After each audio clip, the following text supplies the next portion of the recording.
Hello, everyone. Welcome back to another episode of the Military Money Manual podcast. Spencer Reese here from militarymoneymanual.com. Today with Carissa Rawson. She's the Director of Travel and Marketing at Rove, and we'll talk a little bit more about that later in the episode, where she helps travelers earn transferable rewards without the need for a credit card. Interesting concept. Prior to joining Rove, she worked in traditional media, including publications such as The Points Guy, NerdWallet, USA Today, Forbes, and many more. You've probably read some of her articles if you've been involved in the credit card points and miles space at all in the last couple of years. And she's also an Air Force veteran. So, Carissa, welcome to the show. Yeah, thanks for having me. I've done a lot of points and miles, and I somehow happened to become like the de facto military credit card writer for all of these different publications. I think they really like having a veteran talk about it. So if you've read any of them, and not from Military Money Manual, they're probably from me. Exactly. Well, I think that's actually how I first found you. Was I was looking at, Upgraded Points has a really good military content section where they really explain the SRA, the MLA benefits really well. And if you look at who the byline is, it's mostly you. So I think that's how I originally found you. I wanted to start, though, kind of establish your veteran bona fides. You did 7 years in the U.S. Air Force as a cryptologic language analyst. What is that? It's just the really fancy Air Force speak for Arabic translator. I was enlisted. I joined in 2009. I got out in 2016. And I went in asking for Mandarin as a language, and they assigned me Arabic, obviously, according to the needs of the force. So it was all right. I mean, it sounds actually a lot cooler than it was. Essentially, I was a glorified paper pusher with a really nice set of headphones. But I did, one or two cool things. And once the 7 years kind of went up, there's a real lack of promotions in that career field, or at least there were when I was in. So I had a 6-year enlistment. I extended for a year so I could deploy. And then once that was done, I was like, it's time to go. I've had enough. And 09 to 16 would have been a pretty busy period of time for Afghanistan. It was definitely a lot of Syria, Lebanon sort of stuff. ISIS was, all the rage for a while. It was definitely in the Arab Spring, all of that. That was my sort of bread and butter. I was trying to think what I was doing when I was out there, but probably 2015, I think, was when we started doing a lot of operations out of flying C-17s out of Kuwait back up to Iraq to combat ISIS. My sole deployment, actually, it was the coolest thing I've ever done. My sole deployment was to Jordan, and we got to wear civvies, and it was a special operations mission, which was very cool. It was OSINT. And so I can talk about it. It was OSINT. So basically we were trawling social media to catch ISIS recruiters and stop people from going to ISIS. It was pretty cool. And that was basically the only awesome thing I ever did during my time in the military. Did you get to go to Petra and all the other stuff? Yeah, it was the lottery of deployments as it was put to me, because we got full day off per week. So wow. I know, right? Yeah. That's awesome. So while you were active duty, were you playing the points and miles game at all? Yeah, I actually got started. Unfortunately, it took me way too long to realize about points and miles. I joined the military, like many young people, to travel the world. And I traveled to the state of Georgia. I deployed to Jordan, and that was it. That was all of it. Especially with the job, there were only 2 places that I could have gone. One was Georgia, one was DC. And that was So I had to look for alternative means for travel. And that's kind of how I stumbled into points and miles. I was trying to find a trip to Japan, and I wanted to visit a friend, and I was on an enlisted salary. So I wanted to save as much money as possible. And I think my very first credit card was a British Airways Chase card, because there was 100,000 Avios sign-up bonus, which would have been enough to get me to and from Japan. And once I figured out the whole waived annual fee thing, I was like, okay, now I get it. And I very quickly just zoop right in. So. Yeah. How many cards did you end up leaving active duty with? A lot. Probably at least 20. Wow. Maybe more. I mean, it makes a lot of sense, right? Because you're just getting paid with the benefits that these cards come with. You're just getting paid to have this stuff. And so why would you give that up ever? Did you stress out at all when you left active duty, having to pay the annual fees, or? So at this point, I still have most of my credit cards, basically all of them. And I've actually accrued a few more. So I do have quite a lot in annual fees, but I find that 99% of the time, maybe 99.5% of the time, I'm able to outweigh the annual fee with the value that I get from the card. But also, the benefits that apply to you, the card issuers are not, or in my experience, were not super savvy about making sure that they charged me. Once I got out, for example, I had my Amex cards and it took them 3 years to notice that I was no longer active duty and to start charging me. So I got away with it for a while.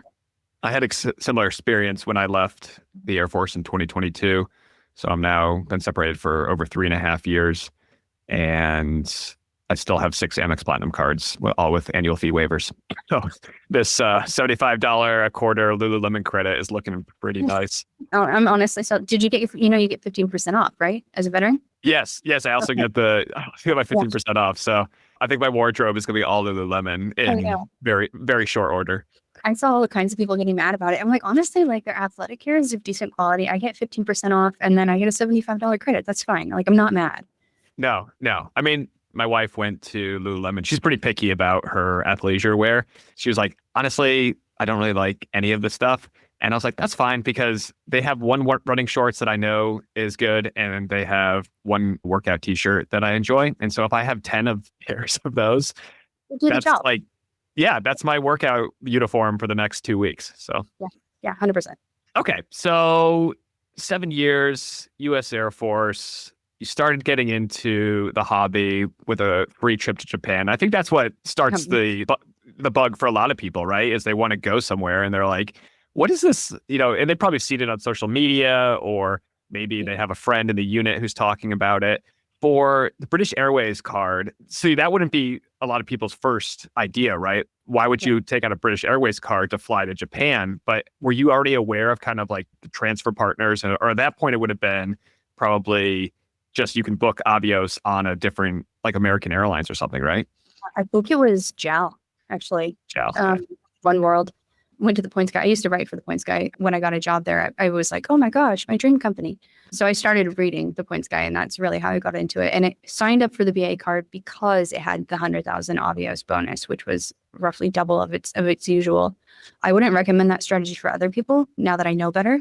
It was nice to have an elevated sign-up bonus, but there are other cards, especially for active duty service members, that fit better and that don't take up slots in your like card inquiries and your newly acquired card portfolio that would serve better. There are a lot better options for most people.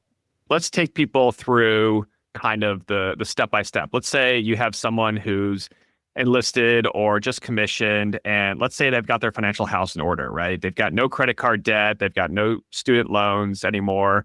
They're running a budget surplus. They're setting aside money into their thrift savings plan, their Roth IRA.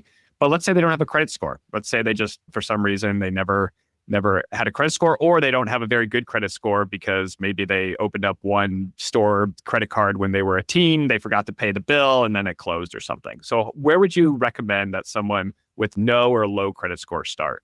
So if you're at the very bottom, there are a few different things that you can do to build your credit score. And that is imperative if you really wanted to get into the best cards for the points and miles for active duty people. Because banks, obviously, there's a lot of risk associated with not paying your debt. And if they're going to give you thousands of dollars in perks every year, they want to make sure that you're going to, justify the cost for them. So if you don't have an established credit score, if you don't have a good one, there are a couple of things you can do. My number one recommendation is to get a secured credit card. And so what that is, it works. I want to say Capital One has a secured credit card that still earns rewards. And so basically what it is it's sort of like a debit card, actually. It works sort of similarly. You put in, say, $500, you give that to Capital One, and then that is your credit limit. And then you replenish as you go. You earn rewards on all of your purchases. I think it's like 1% or something. Oh no, 1.5% back with Capital One with the secured card. The benefit of that is it establishes a baseline for your credit history. So you get the benefits of having monthly on-time payments. You get the benefits of having a length of credit in your name.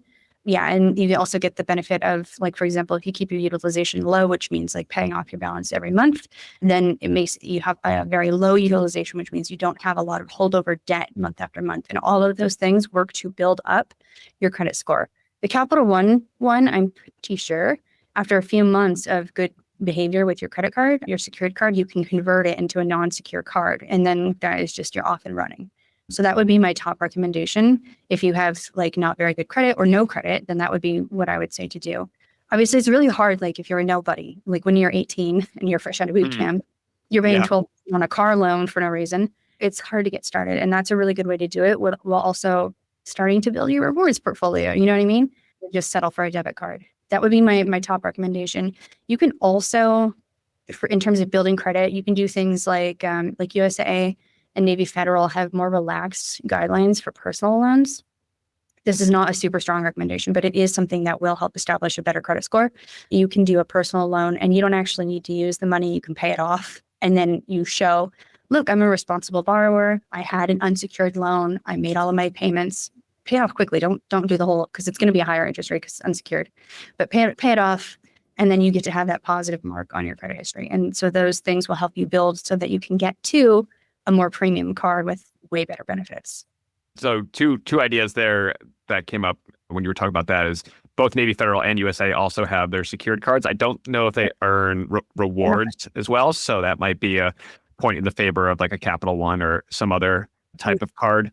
And the other idea that I haven't considered there, but that could, for someone who's literally starting from zero, like the credit bureau doesn't even have their social security number on file, is take out a personal loan from Navy Federal or USAA. On the commission side, you could take out the Career Starter loan or the Navy Federal Career Kickoff loan, and you could just put it in your checking account, have it there for 2 months, and then just pay it back immediately. And then it'll just show, hey, you had a loan, you paid it back, and then it just goes in your file as completely paid off. And then that's a positive mark in your credit history right there. Definitely. Okay, so let's say we've got the secure card and we put the $500 deposit into it. We used it for a couple months, and now we have a credit score. Let's say it's, maybe in the high 600s, low 700s. What's kind of your next step for our young enlisted or officer who's just getting started in the points and miles? So there are a series of travel credit cards that don't require excellent credit. They'll be like good to excellent. And the way that you find those is, generally speaking, just a good rule of thumb, is if it has like a sub $100 annual fee, they're going to be more likely to approve you with a good credit score, which would be in that sort of range. So something like the Chase Sapphire Preferred, the Citi Strata Premier, that British Airways card, those sorts of cards. The Amex Green card, I think actually is at $250 now, but it is still oriented towards like a medium sort of credit score person. They're not the most rewarding of travel credit cards, but they are rewarding enough. I wouldn't recommend to get every single one of those, because once you have like one or two, and they see, again, that responsible credit history, the floodgates will open for the things that are available to you. And if you have too many existing cards within a too recent of a time period or anything like that, those will not be available to you due to bank application rules. So you want to stick with say you've got your good mix of credit history, you've got your secured card, maybe you had a personal loan you paid off, maybe you have a car loan or something like that. Then you get like 2 of these medium cards, and then give it a few more months and then track and see how your credit score is looking. It should be pretty good. You want to make sure that you're making all your payments on time. So something like auto pay, please. Also, it avoids interest. And then waiting to see how it looks. And then I would probably start looking at higher end ones, because the end goal as an active duty service member who is in points and miles is to have as many awesome, amazing credit card features as possible while still in the service, because due to regulations with SCRA, anything that you open is going to have on a personal card is going to have a waived annual fee. And so we have credit cards these days, like premium cards that are approaching $1,000 in annual fees and are giving you over $1,000 in like statement credits and benefits and stuff like that, like the American Express Platinum card, which just got a refresh. So it's $895 a year that's going to be waived for you. But if you go whole hog on the mid-tier cards, you're going to log yourself out of that. So you don't want to do that. So like 1 or 2 mid-tier cards. Really good one, Citi Strata Premier is an excellent starter card, or like medium starter card, because it gives 3x on, I want to say, dining and travel. The Preferred is really good because Chase in particular has a really good number of transfer partners, really valuable transfer partners. It's not as nice of a card as Chase Sapphire Reserve, which is like the big brother of it, but it's definitely a good one to have. And thanks to the recently updated Chase Sapphire rules, you are allowed to hold both the Chase Sapphire Preferred and the Chase Sapphire Reserve. You might not be eligible for the welcome bonus on it, but Chase now has their system set up so that when you start the application, it will warn you hey, you're not eligible for the bonus. Do you want to continue your application? Yeah. If you are eligible for the bonus, it doesn't throw up a warning. So just keep clicking through. And then that means it should mean that you are eligible for the bonus. I actually have a story about that if you want to listen. If you want to Yes, please. So I was deep in points and miles when the Chase Sapphire Reserve launched. And I was stationed in Georgia. And I was at LOL 24, which, if anybody knows what that means, I had applied for way too many credit cards within the last 2 years for Chase to at all want to approve me. They usually have a rule of thumb limit of 5 cards in the last 2 years. I was at LOL. So I had heard rumors that if you went in person to a Chase bank, they could override it. And there was no Chase bank near me. So I drove 7 hours to Florida. So I to a Chase branch and walk in and get the overwritten Sapphire Reserve with the 100,000 point bonus. And back in those days, you were allowed to have the Chase Sapphire Preferred and the Chase Sapphire Reserve. So I do, in fact, still have both. And I mean, actually, I probably don't really need the preferred. But when they made the like one per family limit, I was like, haha. It's kind of moot now. But it was like my flex. I was like, yeah, I got the bonus for both. Yeah, I got it. It was fine. That's awesome. Yeah. And I have data points right now of people who have the CSR. So they opened the CSR like years ago, MLA, annual fee waived. And due to the new Chase rules, they've applied for Chase Sapphire Preferreds, been approved, earned the welcome bonuses, and then waited a year. And then they've upgraded the Chase Sapphire Preferred to another Chase Sapphire Reserve. So now that's similar to Amex Platinum card. You can upgrade the Amex Green card, the Amex Gold card, or you can just actually do direct applications for the Amex Platinum card. Now, with all these new refresh Amex Platinum benefits, I don't know how much longer American Express is going to allow military service members to have 10 charge cards, or as they want us to refer to them now, cards without a preset spending limit. Is it legal for them to discriminate in that way? Probably not. Right? Yeah. Then limit everybody. And in which case, then they're shooting themselves in the foot, because what percentage of their users are active duty with waived annual fees versus people who are paying the $8.95 a year? I feel like you could have a really strong case, probably. I'm not a lawyer, but if they're limiting you based on your service member status, I bet you they'd get really shafted, because they tend to err on such caution anyway, on the side of caution when it comes to these regulations where they waive the annual fees rather than caught in the middle. You know what I mean? So yeah.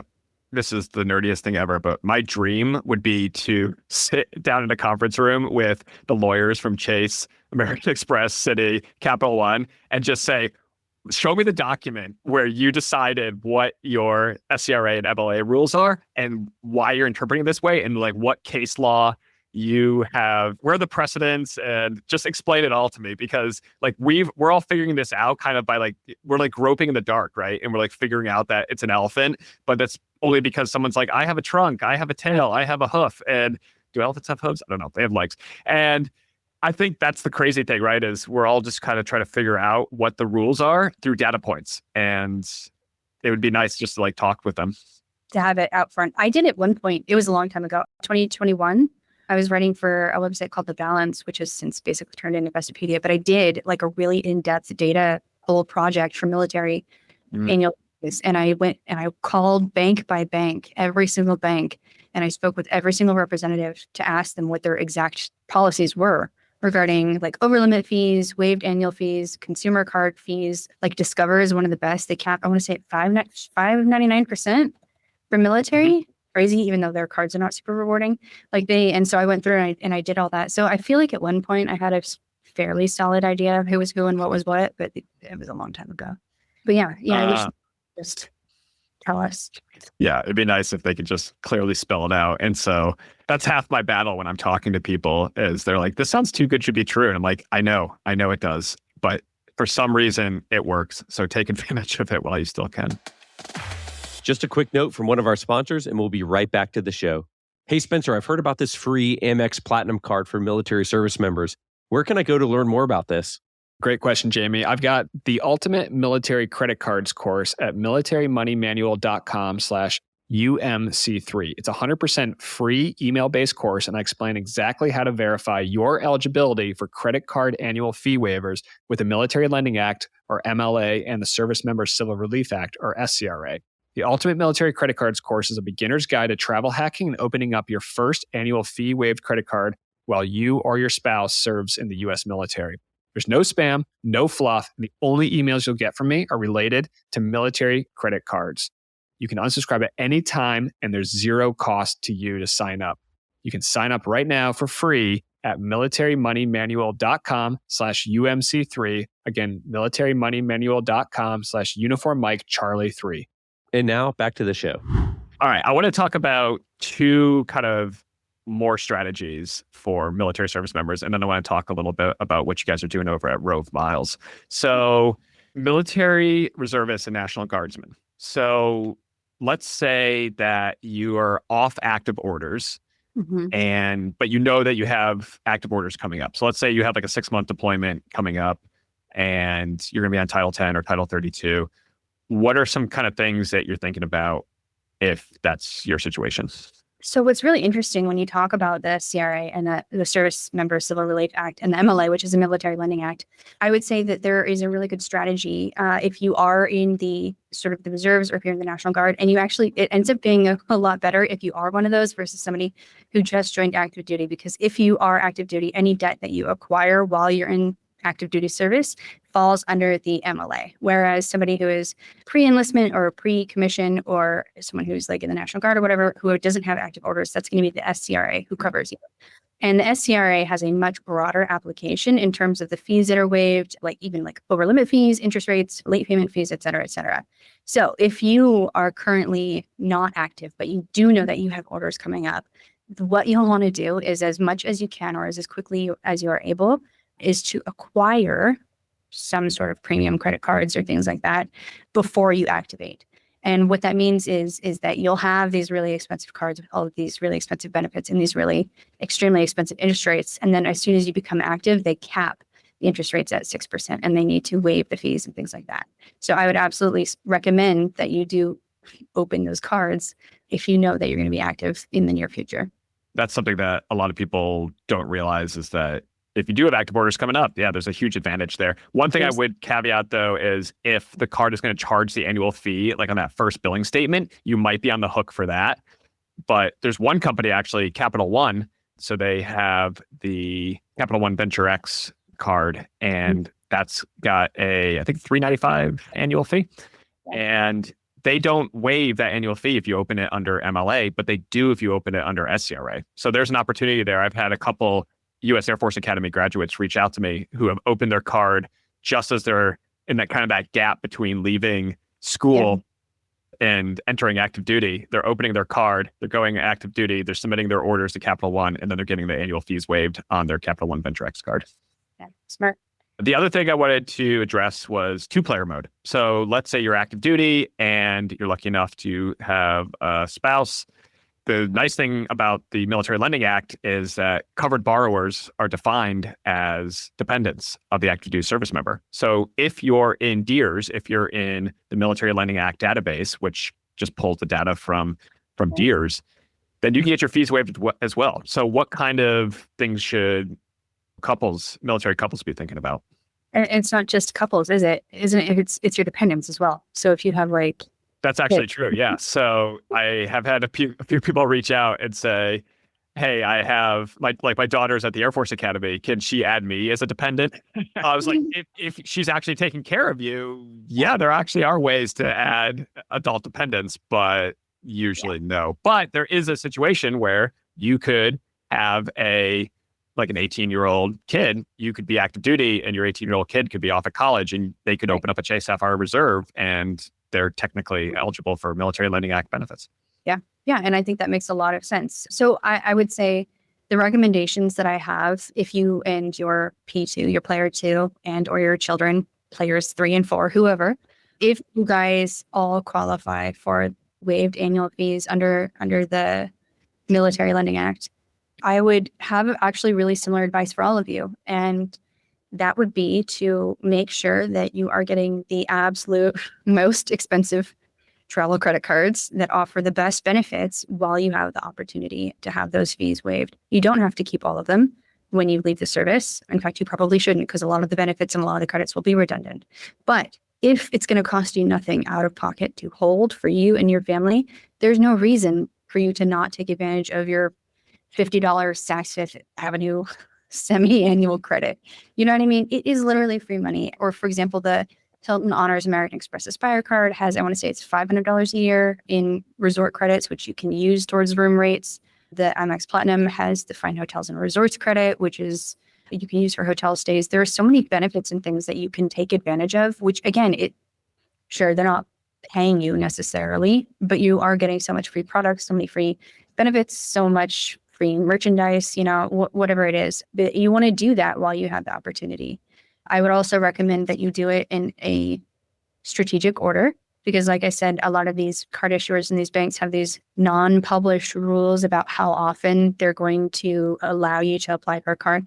Capital One is one of the strictest, and well, everybody has one. But I will say this, my go-to resource for that, so I don't have to memorize all of the card restriction rules, is the NerdWallet blog keeps an updated database of every single bank and all of their application restrictions and requirements. It's called something like application rules by bank or something like that. And so I refer to them all the time. Obviously, like Chase is 524. I know by heart. I know that technically Amex says you can't have more than 6 charge cards, but that kind of went out the window a while ago. That would be my suggestion. And I would say when you're crafting your strategy for what cards you're going to open and when, you want to take that into account. For example, Chase is so strict on 524. So if you want to be able to get Chase cards like a Chase Sapphire Reserve or something like that, then you're going to want to make that a priority before you overrun your credit history with all of these new credit cards. So that would be something to definitely look at. You're pretty knowledgeable about a lot of the sites and apps out there. What do you pay for? What do you use? What's kind of like your go-to stack of, for points and miles? Well, I'm not a good use case because I pay for everything, but it's my job. But if I were to recommend websites for people, I would say Seeds.aero is worth paying for. And so Seeds.aero is an award search engine for flights. It also comes with Rooms.aero, which is an award search engine for hotel rooms. I'm not a huge user of Rooms.aero, but if you're trying to minimize your monthly cost, it's a good one. Max My Point is actually my preferred hotel search tool, which has Max FHR as one of its proponents. And that allows you to maximize your Fine Hotels and Resorts credit. Like you can sort according to like how cheap it is, right? Because American Express's Fine Hotels and Resorts program focuses on luxury hotels, which means that a lot of the time your hundreds of dollar credit might get you part of the hotel. But if you use Max FHR, you can be like, okay, well, I can stay at the Venetian. It's $90 a night, so I can stay a few nights. You know what I mean? Really good website for that. There's also Aerolopa, which does aircraft seat plans in a really good looking way. It's better than Seat Guru, which is now fairly outdated. And while I like Expert Flyer, I find Aerolopa to be a better visual representation of the type of seat that I'm going to get. It's having to Google like OMAT's review of like, what does Qatar Airways have a Q suite on? Is it on this aircraft from this route to this route? Aerolopa will just tell me, like it'll just let me know. So that's pretty good. Those would be my sort of main ones. If you are really flexible, probably not if you're in the military, but if you are really flexible on when you can travel to somewhere, and really what you want to do is you want to like just fly a really cool airplane, or like a really, like say you want to fly ANA first class or something like that. Rome.travel is the absolute best tool for that, because with their paid membership, you can effectively set up award alerts for the entire year. And there's not another website that allows you to do that. No other like paid service, paid or free, is going to let you set up an award alert for 365 days out of the year from LA to Tokyo. It's just not a thing. So it's just Rome that allows that. Those would be my recommendations for search tools. I obviously also really like Rove, so I would probably recommend Rove. It's not paid, it's free actually, but it's a really good tool for earning a lot of rewards and redeeming rewards at a good value, even if you don't want to have to deal with like transfer partners and things like that. That's great. While we're talking about, I'm just going to throw out pointsyeah.com. And then the one that you mentioned, Rome, is ROAME.travel. I hadn't seen that one before, so that's pretty cool. Yeah, Rome is good. All of the best tools start from Reddit, by the way. So if you guys are on the part from Reddit, Rome is from there. So is Max My Point, and so is Seeds.aero. They're all from there. There's another one I was just going to say. Shoot, I'll have to think of it. Yeah, that's okay. The other one I've been using a lot recently with the new Platinum card is usercredits.com. And that has a Resi search tool, which is really good for maxing that out. Card Pointers is also really good. Card Pointer. Com is good. They auto add Amex offers and stuff to your card, and they also track like your expiration dates for statement credits, as does Award Wallet, by the way. Award Wallet is really good in the free version and the paid version. I think the paid version is up to $50 a year, but that one tracks not just your points balances, but also it tracks all of your reservations. It'll like email you when you need to check in. It gives you walking instructions to your gate, which I really appreciate. It gives you phone numbers, hotels you're checking into, and then it also tells you what day is your Hilton certificate going to expire. You need to transfer. I just got a notification. You need to transfer points to Qantas because you haven't used your balance in 2 years. It's about to expire. It's really, really good. Your $10 Grubhub credit is expired, whatever it is. It's a really good all-in-one for that. Yeah, that's great. I think I used to use Award Wallet back in the day, and I haven't reactivated it. So yeah, I don't use it. I used to use it for my logins. I used to be like all in on it for logins, but now they've gone to multi-factor authentication for so many accounts that it's not as useful for that, but it is good for like the expiration dates and for my itinerary tracking, like an auto itinerary tracking without needing to put my stuff in. that's awesome. Okay, so you mentioned Rove Miles. That's ROVE miles.com. You've started over the director of travel and marketing. So tell us what you guys are working on over there.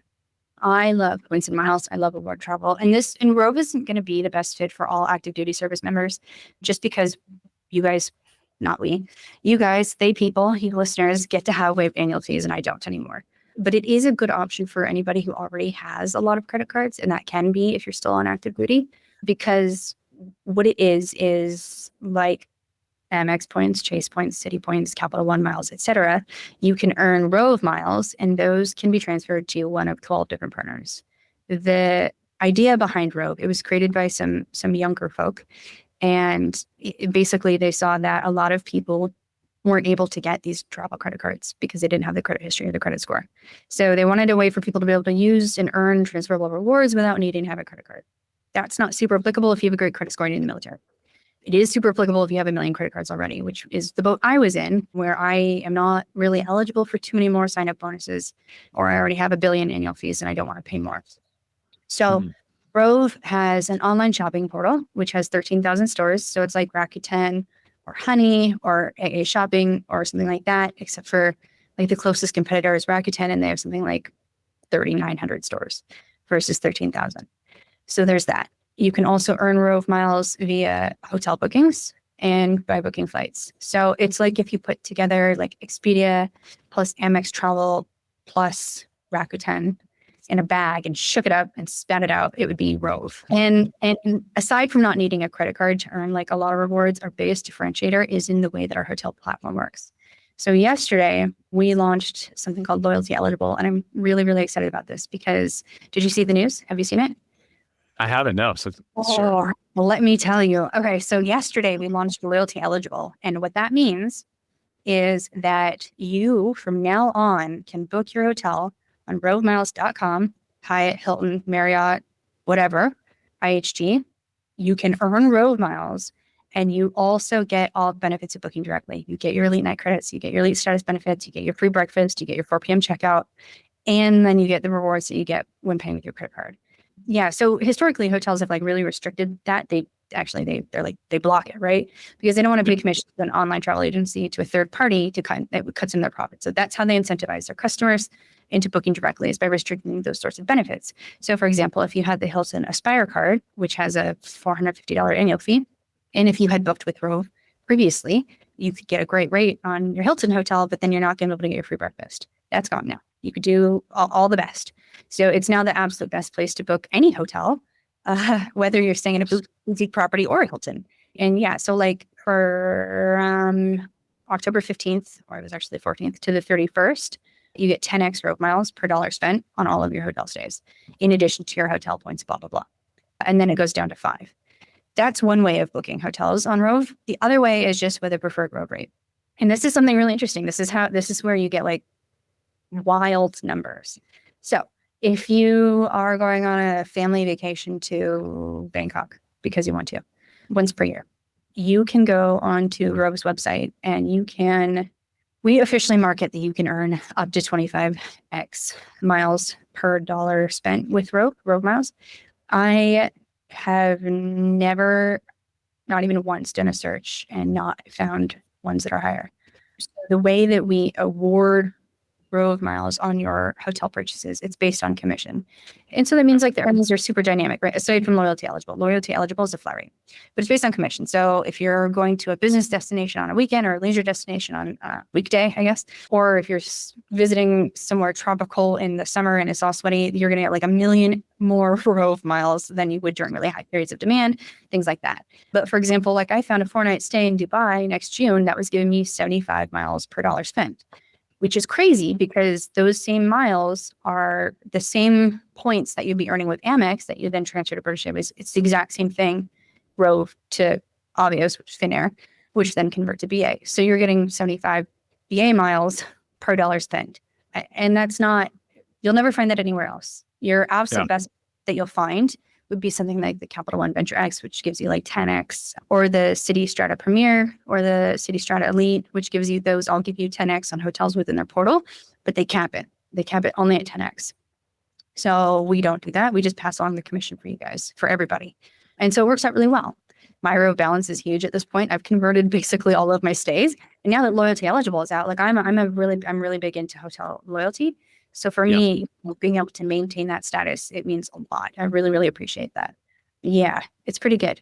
If I could just recap it. So you can go through rovemiles.com. You can book your hotel. You're going to collect your normal, let's say you're booking through your Chase Sapphire Reserve card.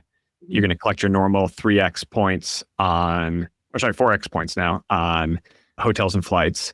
And then you're also going to collect the Rove miles as well. And then let's say that you have a transfer partner that's the same. So like Etihad, right? You could transfer Chase points to Etihad. You could also transfer Rove miles to Etihad. And all of a sudden now you just turned what would have been a 4x points booking into like a 30x points booking. Yeah, how you're doing. Yeah. Yeah. Okay, cool. It's a really, really big difference. Something also that's a differentiator for us is that we have an option to make all of your hotel stays non-refundable. And when your hotel stay is non-refundable, your miles post immediately to your account. So you can try pretty cool stuff. I think I used an example yesterday for going to Paris. Say you want to go to the Hyatt Regency Paris and you are going to use your suite upgrade award so that you can make sure you have a suite at the hotel, whatever. You book through Rove, do the loyalty eligible so you can get your 10x. As soon as you book, it syncs into your Hyatt app. Then you apply your little award. You've chosen the non-refundable option. So your hotel is immediately booked. You've applied your suite upgrade. You go back into Rove, and then you either, because you can redeem flights and hotels on our platform too for a great value, or you can transfer them out. So you can either choose to transfer. Say we have right now a 20% transfer bonus to Flying Blue, which is Air France and KLM. You can then immediately transfer to Flying Blue with the 20% bonus and book your flights for that exact same vacation. And within a matter of minutes, your entire vacation is booked and paid for. Done. I mean, having the points post immediately opens up a lot of potential because then you could book the hotel and then essentially like the hotel booking is paying for your flights. It is. Yeah. So we're actually working on a feature like maybe a newsletter or something like that where we highlight those deals because that's really cool. I'll also say this. If you book your hotel and it's non-refundable and your miles post instantly, and then if you get ill or a family member gets ill and you're not able to make your booking, we are not going to punish you for that or rescind your miles for that. So you're still going to be able to, because you paid for the hotel, no matter where it is, it's paid for, so you still get your miles. It's pretty cool. I'll also say this actually, and because I'm like really hyped about loyalty eligible, but I also want to say for hotels, we have some really awesome values on the travel portal, especially for hotels, because we're passing along commission. And I'm a big Maldives buff, and like I love a tropical destination. And I know that something like the Maldives is an iconic aspirational thing for a lot of people. So I'll use that for my example. But you can very easily on Rove's website, you can go look for a 3-night stay in the Maldives. It'll cost you $1,500, and then you can immediately earn those miles and earn enough miles for 3 more nights for free. So you can end up doing a 6-night Maldives stay, like all inclusive, for $1,500. And that beats out, it's crazy. It beats out something like redeeming your points, like your Hilton points or something for the Conrad in the Maldives. It beats those out like by a very, very large margin. It's not just Maldives. It's like Cancun, it's Hawaii, it's everywhere. And so that's definitely something that you would want to look at. It's not only limited to transferring. That's a great deal on Rove. Very cool. Very cool. Agreed. And it's a pretty new company, right? You guys just launched in the last year or two? April is when we went public. Wow, that's awesome. Carissa, thanks so much for joining us on the show. A lot of really practical, tactical advice for military families, their military service members. Thanks for sharing what you are all working on over at Rove Miles. Yeah, thanks for having me. I'm always glad to talk about these kinds of things. Awesome. Well, we'll have to have you back again in a couple of years and to share some more tips and tricks for people. Yeah, absolutely. Thanks. Thanks so much for tuning in to this episode of the Military Money Manual podcast. If you're enjoying the show, please feel free to rate, subscribe, and leave a review wherever you listen to your podcasts. This helps others find the show, and we really appreciate it. Thanks again for tuning in, and we'll catch you in the next episode. The views and opinions presented here are those of the speakers and do not necessarily represent the views of the DoD or its components. Reference to any commercial products or services does not constitute DoD endorsement of those products or services.